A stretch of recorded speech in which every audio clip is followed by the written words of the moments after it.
So for record purposes, can you introduce yourself? I'm Dr. John Chidozie Ejezi. I'm the president of the Nigerian Association of Volunteer Partners. Well, so you've come this far. This is the sixth conference that you're holding. So what do you participants have? Wonderful event. We don't just look at situations, especially the dismal health situations in Nigeria.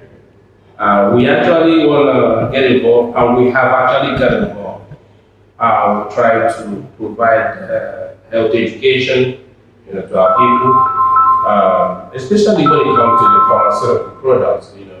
We want to make sure our members are advocates in their different practice areas, whether they're in the community practice or in the clinical practice or academia.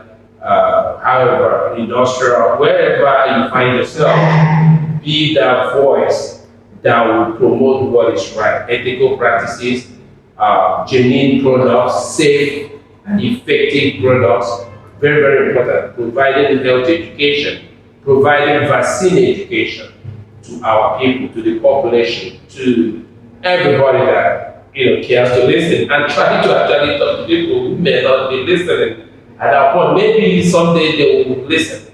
We don't give up and we don't give in. So we try to bring these international resource individuals, from Dr. Baker to Dr. Leo, Dr.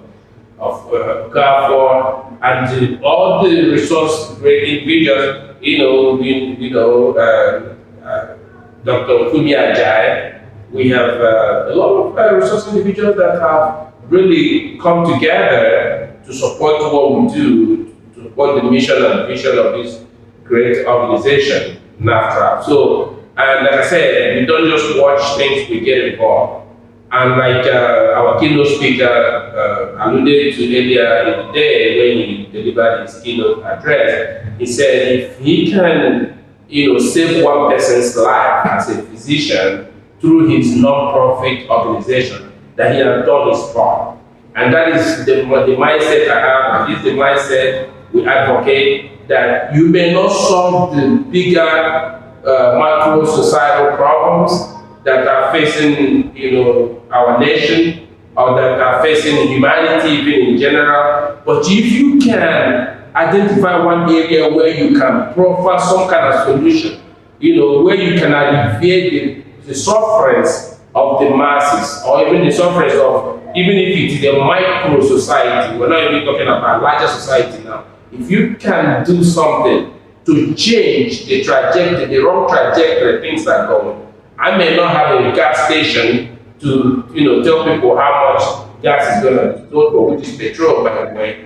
But if you can help somebody understand when they are sick, how to go get help, even if it means just the right healthcare professional to go to, or point them in the right direction, or provide even education on the medication they already got, maybe from a source that did not give them those, professional counsel or whatever. If you can do that part, just do something.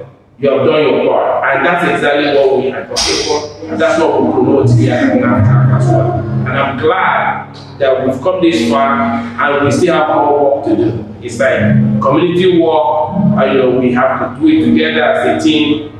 It just takes more than one person to do it, but we have to start from somewhere, and we've come this far.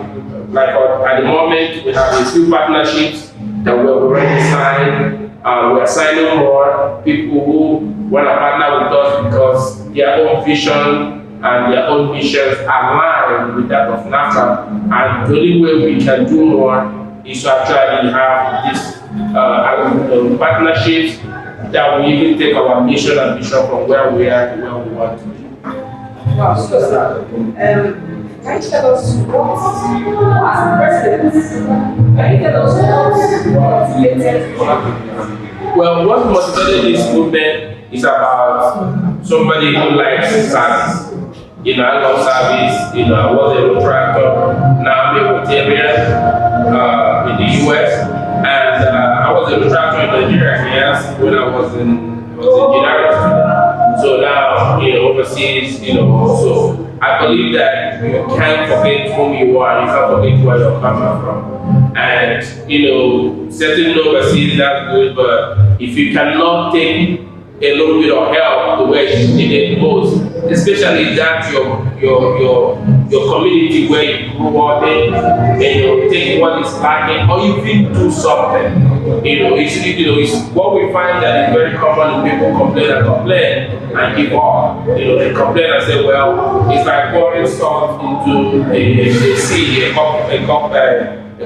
cup of salt into a sea that it will be felt. Well, that's not actually true. When it comes to human support, community service, you can start from somewhere. So I told myself, I said, you know what? I have to take something back to where I came from. And if I can even sensitize, if the only thing I can succeed in doing is mentoring a group of younger professionals who can even take this dream and aspiration to higher level or to better height, I've done my part. But standing still and doing nothing is not an option. So I love service and I love to do it for free. If you haven't come to a point where you can do something for free without asking for what is in there for you, then you haven't started.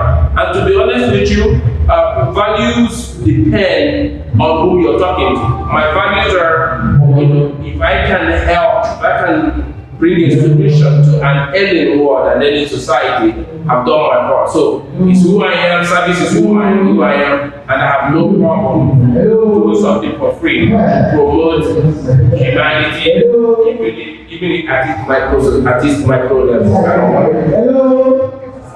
Now, doing this, how will you surmount these challenges? Well, yeah, challenges come every day, actually. And I wouldn't say surmounting it might not be the word I'm going to use, but, but not giving in, not crumbling in the face of challenges has been my watchword. You can't break, you just, like, you try one thing, it doesn't work, but try another thing. But giving up is not an option. So we see challenges every day. Like we have a few partners a few individuals a few people, maybe some even companies that have promised, especially in the area of our healthcare, to partner with us. And the last minute, they will tell us they can't provide some of the materials that they promised they were going to bring, or sometimes they make pledges, they never live up to it. And the excuses will be, because of this more socio-economic situation in the country, and understandably so. A lot of them, they're barely breaking even now. Businesses are not where they used to be, and you and I can understand that. I mean, where goes from God knows, couple hundred naira if you now to 1,000 plus. I mean, it's just not. These things impact not just individuals, also impact businesses. Because a business will have to break, even a business will have to make profit to actually support their community. And unfortunately, the economic situations that are very, very toxic, for lack of a better term, is affecting everybody. And I pray that it gets better soon, but no giving up, no giving in. Challenges are there. But we can't let the challenges stop us. I mean, we have to find a way to get around them, or we have to work with those challenges. But we can't just back up, wave white flag of surrender and go home. That is not even an option at the moment. Yeah. So apart from the few partners you talked about, do you get support from the government? No, because it's zero support from the government. And to be honest, quite frankly, this is a non-governmental organization. But does it mean if government supports what we do in NAFTraph, that would be wonderful. But we haven't gotten any support from any government. And it would be great if they can buy into what we do and support us in one way or another. But at the end of the day, we still have to make that independent, non-governmental decisions when it comes to NAFTraph. It's a professional organization, and government is free to support what we do with resources, because we're doing it for the mass, for the community, for the masses. And that's something that they will be glad to welcome them back. Again, just to reiterate, to make sure we get it correctly, this is a non-governmental, non-profit organization. That's We noticed that last year, last edition, some students were around got scholarship. Are you getting scholarship this year? well, the truth of the matter is that we don't really provide scholarship to anybody directly, but we help our members in a, we identify this scholarship where they are and we share these things with, the resources with our members, who eventually apply and a good number of them do get this scholarship. And we're glad that we can at least, provide that kind of assistance, and that is the power of our community. So we identify areas that will be beneficial to our members, and we share with them. About 22 to 23% of our members now, they are in grad school as we speak. Some have doctorate already, they went back. So we keep supporting their dreams and aspirations because we know that when they are armed, they are in better positions to do because they are armed with all these higher education competencies and whatnot, and they're able to serve better and they're able to support the communities better eventually when the time comes and even at the moment. So you support with what you have, not what you don't have. So the more they earn more higher statuses, then they are in a better position to support their communities or even do more for the macro society as well. So what would you advise the government to do to support good Nigerians like you that are trying to alleviate the sufferings of the poor? Well, to be honest with you, for me, and at least I can speak for myself, we don't really need anything personally from government because a lot of people who are coming to do this work, they're okay. They're okay. That means they're doing all right. They don't need anything from government. If something can be done, it should be for that less privileged, individual citizens that are suffering, that can afford to eat, can afford shelter, can afford everyday basic needs. Those would be where our interest should be. I mean, a lot of us that came from overseas actually if you can afford your ticket, it's very expensive now. If you can afford your ticket to come and go, that means you're doing okay.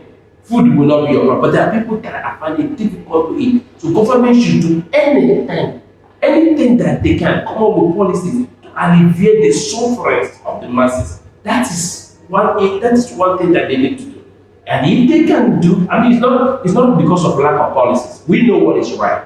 And the government needs individuals to give them, a little bit of blueprint on what we can do. That then we will have a lot of bureaucrats that can come up with things to do. The problem is in the execution, and executing it in a way that is support what is purported to support. That is the biggest challenge that we have. So if there's anything the government needs to do, not for people like me, what the government needs to do, what is that they can do to support the needs, the basic needs, everyday needs of the poor masses, of the suffering of the less privileged masses. Those are the areas that should be of interest. For people like us, they call us anytime to help them come up with anything, to point them in the right direction, or give us any kind of responsibility on behalf of the people who do that. I'm not a politician, I'm not even interested in politics. But I want a situation where we want the masses, anything that we alleviate the suffering of the masses, that's what we will do. So is this NGO strictly for people in the medical work? Actually, no. Because again, it's a non-profit organization, and we are open to, but individual joining us, definitely, we are non-profit, and we don't have money to share anything. Those individuals must have interest in serving, and serving at a selfless perspective. Okay, if you have a business, you want to partner with us, we don't mind have a problem promoting what you do. While you work along, but just remember it's a non-profit organization.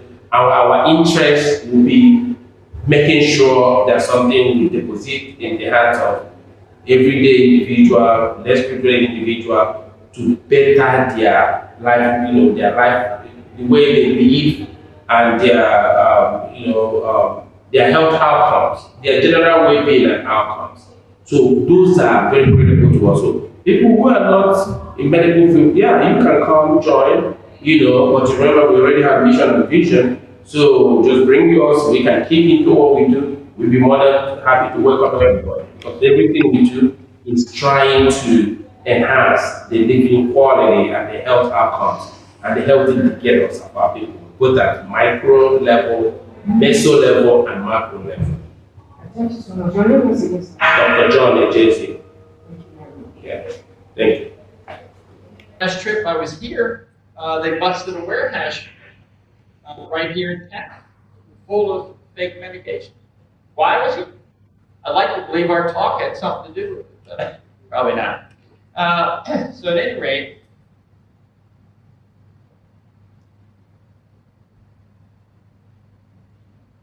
a few names that you should know is you'll hear fake medications, you'll go counterfeit medications. You'll also hear the term falsified ingredients. They usually have, like I said, a portion of the correct medication, but they've been diluted with something. And what they're diluted with can often be quite harmful. Examples, antibiotics is huge. HIV medications are huge. Tuberculosis medications are huge. Erectile dysfunction medications we talk about, low blue pills. Antiviral medications are the biggest markets right now. Also, pain medications. Nigeria is developing a controlled substance problem, the likes of which Africa has never seen. You were late. Nigeria was late to the business. But particularly the young and the elderly love their oxycodone. In the past, you had very poor pain relief available. And so once the Oxy and OxyContin and morphine and other painful, Africans took advantage of that to treat their pain. And while that may have been the beginning of it, that was the entry point where it was being at first used to treat real pain, but then patients found that they liked it, and others who had no pain found that they also liked it. So today you have a rapidly growing narcotic problem in Nigeria on top of everything else.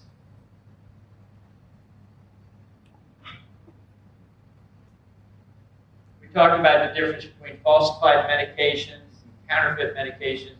I just want you to be aware of the different terms that are out there. Prevention of counterfeit drugs, beware of online shopping. Try to keep your patients from doing that. Avoid purchasing drugs from Nigeria. Like, for example, I know of some Nigerian patients that leave Nigeria. They actually